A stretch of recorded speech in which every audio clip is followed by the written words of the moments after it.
자, 오늘은 가장 핫한 GPA를 올리는 방법에 대해서 안내해 드리려고 합니다.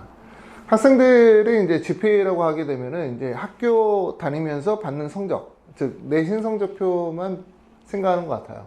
근데 사실, 반은 맞고 반은 틀린 내용인데, 학교의 내신 성적뿐만 아니라 학생이 이제 외부에서 받은 GPA도 같이 제출할 수가 있습니다. 우리나라와는 다르게 미국은 고등학교의 성적표가 각 학교마다 다 틀립니다. 학교마다 다른 GPA 방법을 두고 있어요. 그래서 어떤 학교는 GPA 만점을 4.0 만점으로 두는 학교들도 있고, 어떤 학교는 이제 4.5 또는 5.0, 뭐 5.8 그렇게 이제 막 다르거든요. 그래서 대학에서 이것을 다시 산출하게 됩니다. 리칼큘레이터 해서 학생의 GPA를 다시 계산하게 됩니다. 대학에서는 이제 이 학생이 낸 성적표, 즉 오프라인으로 다닌 학교와 온라인으로 다닌 학교, 또 썸머 때 이제 대학에서 받은 크레딧, 이것을 다 같이 산출을 하게 되는데요. 대학교 웹사이트에는 사실은 이 부분에 대해서 상세하게 나와 있지는 않아요.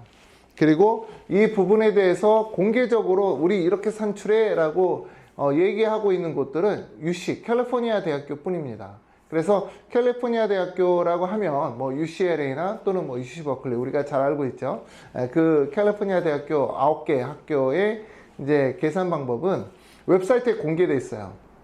자, 중요한 부분은 이제 대학에서 이렇게 GPA를 각각 산출하기 때문에 학생이 GPA를 잘 만드는 법은 학교의 내신뿐만 아니라 다른 곳에서도 이제 GPA를 끌어다 써야 되는 내용이에요. 즉 온라인 학교들은 이제 많이 하게 되죠. 온라인 학교에서 자기가 이제 필요한 GPA를 만들어야 된다라고 하는 내용입니다. 자, 미국의 대학교를 지원을 할 때 우리가 이제 얼리 디시전 또 얼리 액션 이렇게 보통 이제 조기 지원을 하게 되는데요. 조기 지원을 할 때 많은 학교들은 9학년, 10학년, 11학년 성적으로 지원하게 됩니다. 그래서 9학년 때 들은 교과목과 그 다음에 이제 뭐 가산점이 있는지, 또는 10학년 때 들은 교과목과 가산점이 있는지, 그리고 11학년 때 들은 교과목과 가산점이 있는지, 이거를 토대로 해서 이제 GPA가 이제 산출이 되는 거예요. 가산점이라고 하는 것은 많이 들어보셨죠? 뭐 AP 과목이나 또는 이제 뭐 컬리지 크레딧이나 이런 것들은 이제 가산점이에요.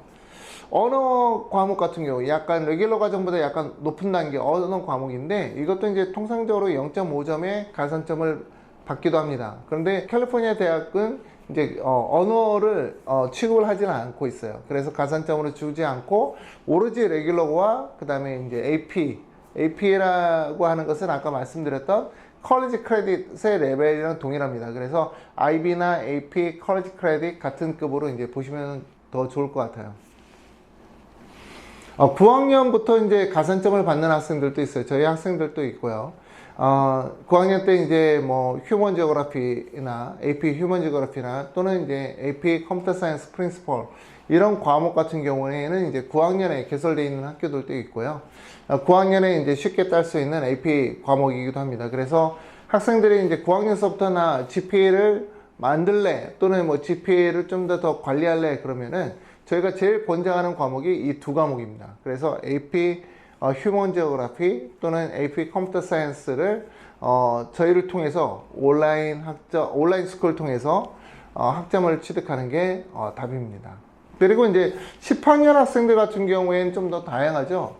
이렇게 이제 다양한 AP나 이런 학점을 이제 취득해서 GPA를 올릴 수가 있는데, 제일 좋은 내용은 첫 번째는 이제 자기가 다니고 있는 학교에서 들을 수 없는 과목을 하는 경우가 제일 좋은 것 같아요. 그래서 뭐 들을 수 없다라고 하는 것은 이제 있긴 있지만은 내가 신청하지 못한 과목, 또는 있긴 있지만은 이미 지나친 과목들, 그런 것들을 온라인 스쿨 통해서 이제 크레딧을 받아 놓으면은 굉장히 좋습니다. 그리고 이제 또 대학에 이제 제출을 할 때 대학에서도 사실은 좀 좋게 볼 수 있어요.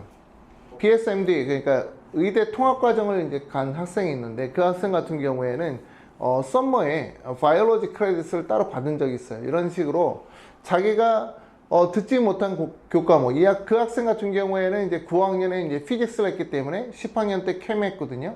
그리고 11학년 때 AP 피직스를 했어요. 그러다 보니까 이제 바이올로지 크레딧이 없거든요. 그래서 11학년 썸머 때 이제 바이오 크레딧을 이제 온라인으로 추강해서 크레딧 딴 다음에 이제 대학에 이제 제출한 케이스입니다.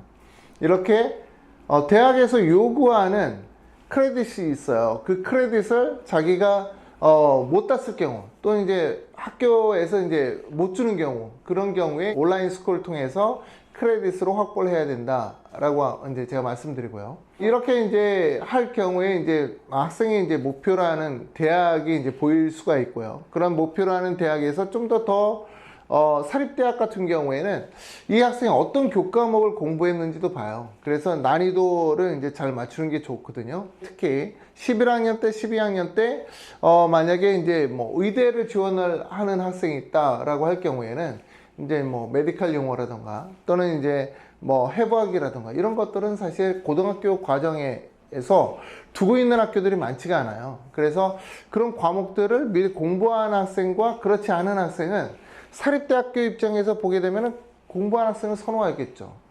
그런 내용입니다. 그래서 학생이 대학교 지원을 할 때 이 GPA라고 하는 것은 단순하게 성적을 AP 학점을 많이 따서 성적을 올리는 거, GPA 점수를 올리는 거, 그거 굉장히 중요하죠. 이런 부분들도 있지만은 고등학교 때 공부하지 못한 것들 또는 우리 학교에서 공부할 수 없는 과목들을 온라인 크레딧을 쌓아서 대학에 이제 제출하는 그런 내용들도 있어요. 그래서 이 두 가지의 기능이 있다. 온라인 스쿨은. 그래서 학생이 지원을 할 때 온라인 스쿨을 안 하고 지원을 하는 것보다는 온라인 스쿨을 해서 더 풍성하게 자기의 GPA를 끌어올리고 또 자기가 듣고 있는 교과목의 난이도를 올리고 지원을 하는 것이 훨씬 더 좋다라고 하는 것을 오늘 영상에서 드립니다.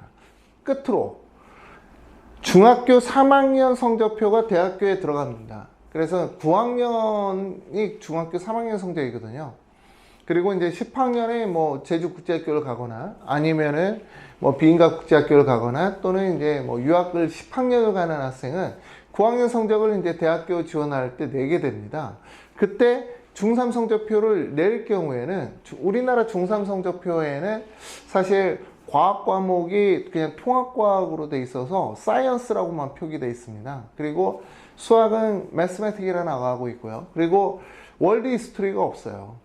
이런 단점이 굉장히 많아요. 미국 대학교 지원을 할 때 이런 단점을 온라인 스쿨을 통해서 메이크업 할 수 있다. 메이크업 할 수밖에 없다. 이 말을 제가 마지막으로 드립니다.